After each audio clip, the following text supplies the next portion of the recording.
Say, what's the last game you played that felt truly special? In the modern day, it becomes harder and harder to answer that question, simply because there's just no place for innovation in a scene as big as the AAA games industry anymore. A single developer can come up with an idea that feels fresh, inspiring, and makes other developers think, why the bloody hell didn't we think of that? But such ideas often get left unfinished, rushed for Christmas, or worse yet patented, like the promising Nemesis system from Shadow of Mordor. So much potential is flushed down the drain day in and day out, because AAA game publishers won't cherish creativity. They embrace generative AI and absurdly high price tags, only moving the goalposts further and further. It's a travesty to engage with such a hostile, predatory market. It almost feels impossible for someone like me, a lower class trans girl who can just barely pay her bills. But there is hope outside the AAA sphere, and that is found within the indie scene. For years, publishers such as Supergiant Games, Devolver Digital, and a personal favourite of mine, New Blood Interactive, have released a wide variety of games that received overwhelming levels of acclaim. These aren't the type of games that slow you down to a crawl, begging you to care for their one-dimensional characters before dumping you into a tedious game of peekaboo with a gun. These are unique, genre-bending, legendary releases, the type you find on multiple best games of all time lists. You don't even need to be bleeding money to buy one game, you can buy multiple for the price of a Switch 2 release. And sometimes, even just a single game from one single developer can capture lightning in a bottle. Today, I want to talk about a game which in a matter of days became an all-time favourite of mine. I want to talk about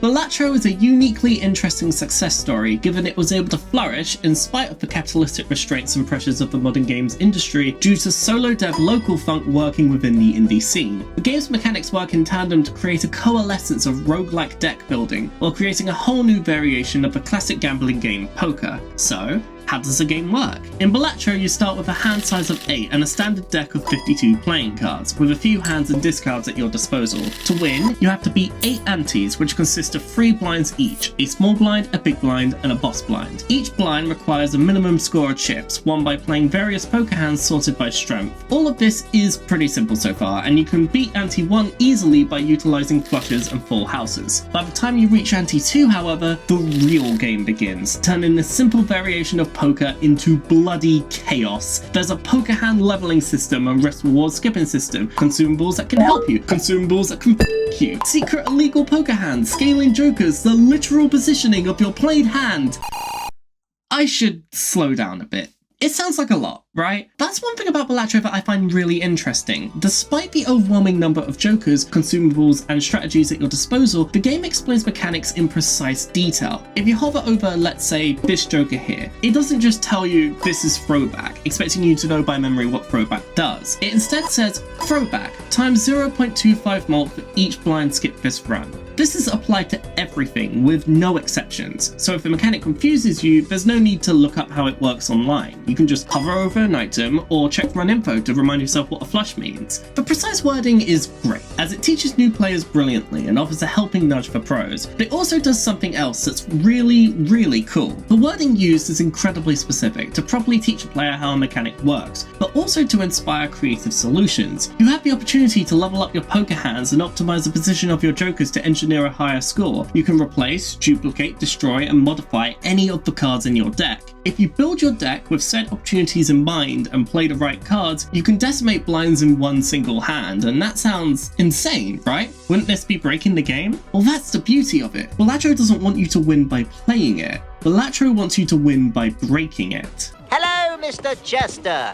Pleased to finally meet you in person. Balatro's main draw is the broken potential of its 150 jokers at the time of writing. Every joker has a unique effect that changes the way you play. They can influence what poker hands you use, what specific cards you play, and copy the effects of other jokers. The list goes on and on. And while there are jokers that can only benefit you early game due to scaling requirements or lack of practical use late game, it may surprise you how versatile a joker can be. Take one like Swashbuckler, for example. On the surface, it seems like a decent joker, granting you additional mult calculated by the sell value of your other jokers added together. It's the type of joker that you would think falls off quite quickly by, say, ante 4, as sell values tend to be quite low for most jokers, only increasing based on rarity or enhancements like polychrome. But let's say you have either of these two two jokers, egg and gift card. After every round, egg increases its sell value by $3 and gift card increases every joker and consumables sell value by $1. Depending on how many jokers you have, this can quickly spiral, meaning Swashbuckler can become a surprisingly great source of additional malt provided you utilize the correct synergy. Deck modification is a big part of what makes each and every run so unique, because each game of Balatro starts you off on a different seed, like how the world generation works in Minecraft. Both games feature a near limitless amount of seeds, with different approaches to starting your run. In Minecraft, you could start in the middle of a village, offering you a plethora of items right away, or you could start in the middle of a deserted island with water as far as the eye can see. There are good starts and there are bad starts, but regardless of how it starts, you could make almost anything work. There are good and bad items that could be in your first shop, or skip tags that aren't worth it. Because you never know what skip tags or what items in the shop await, every single run will go differently, especially due to how dramatically you can modify your deck. And it all starts with...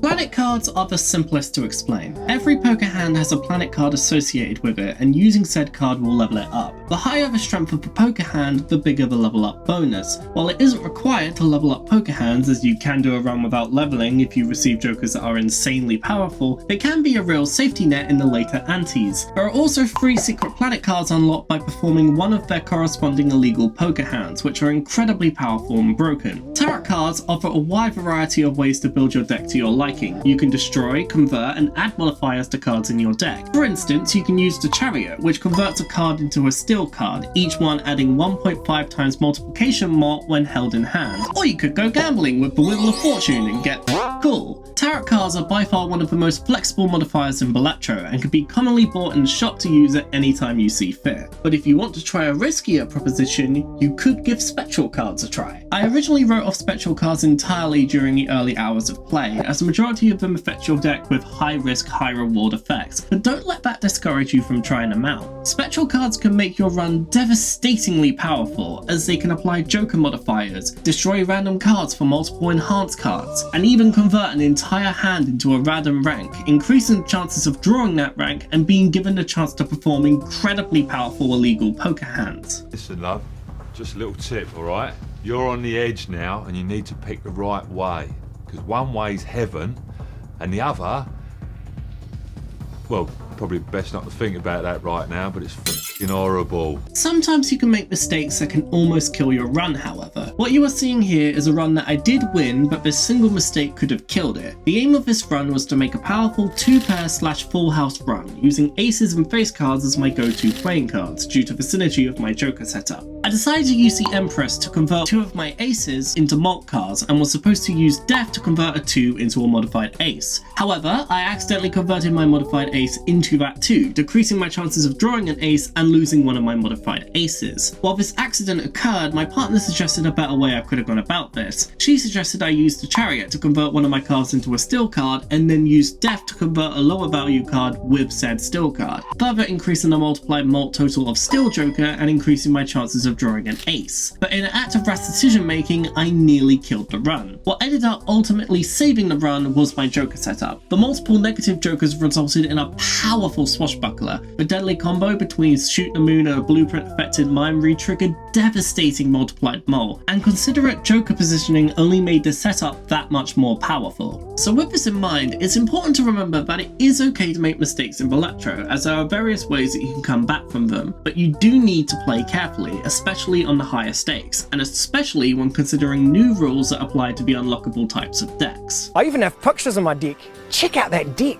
Every new type of deck that you unlock grants you a whole new way of experiencing the game. Some have minor effects like blue deck's additional hand or black deck's extra joker slot, but it's the decks you unlock after black that really change up how you play. The footage you have been seeing throughout this video has been of the checkered deck and the anaglyph deck. The checkered deck replaces all diamonds with hearts and all clubs with spades, providing you a customized deck right from the get-go. This deck is built with flushes and straight flushes in mind, but it heavily encourages experimentation, encouraging you to further further mold the deck to your liking. Anaglyph deck is my personal favourite, however, as every time you beat a boss blind, you're rewarded with a double tag, which provides you with so many strategic ways to approach a run. Saving the tags is a personal favourite strategy, as you can stack double tags for each time you beat a boss, which results in an incredibly satisfying use of all your double tags at once when you find the time to use them. So that must be it. The game already offers a lot for its incredibly low price. There can't possibly be anything else up its sleeves. Say hello to stakes. Let's go gambling! Aw, dang it! Aw, dang it! Aw, dang it! Stakes are where the real game begins. That's right, there's more. Before you start a run, the game asks what deck and what stake you would like to play on, with every deck starting off on white stake for starting difficulty. So when you finally get that win you were waiting for, the next stake opens up to you. At first you may think it's just made the game a little bit harder, maybe increasing the required score, or locking away certain jokers, or wait, why did I get no reward money for that blind? What the bloody hell is going on here? Stakes, in a simplified manner, are difficulty levels, higher stakes requiring more broken setups. In this way, they take full advantage of the game's roguelike format to give it the replayability and addictiveness you would expect from the genre, which is impressive considering localthunk has admitted to being an outsider to roguelikes as a whole. It's the way that stakes are each meticulously handled that make each new run feel that much fresher. In my time playing Balatro, I have reached up to purple stake. It is a stake that requires high level play, as the minimum score is far harsher on it compared to previous stakes. However, the stake I find most interesting is black stake, which adds the new mechanic of eternal jokers. In most runs of Balatro, you can sell unwanted jokers for cash, and they are also at risk of being destroyed through a spectral card or a sacrificial joker like Madness. Eternal jokers are those that cannot be sold or destroyed. If you choose to add one to your run, it will stay with you until the end. Not only does this mechanic further teach you the importance of careful decision making, but it also opens up entirely new strategies. Let's say you have the sacrificial joker Madness and some random eternal joker. If you select a small blind or a big blind, Madness won't be allowed to destroy that joker. So one fun strategy you could try is throwing random unwanted jokers into Madness's jaws while said eternal joker stays unaffected. Madness is only one joker out of dozens, so you can only imagine how many possibilities eternal jokers can open up. I think I've got a pretty good hand, but there's always a chance someone else might have a better one. While Balatro almost seems like a puzzle game with minimalistic presentation, the variety of options it gives you at every turn leads it to feel almost like a sandbox at times. It may not be a sandbox by the classical definition of the word. It has no story, it has no characters, and it has no massive open world to explore. However, I argue it contains the essence of what makes sandboxes so fun. Its retro aesthetic oozes charm, and the sheer amount of ways you can approach each run inspires so much creativity.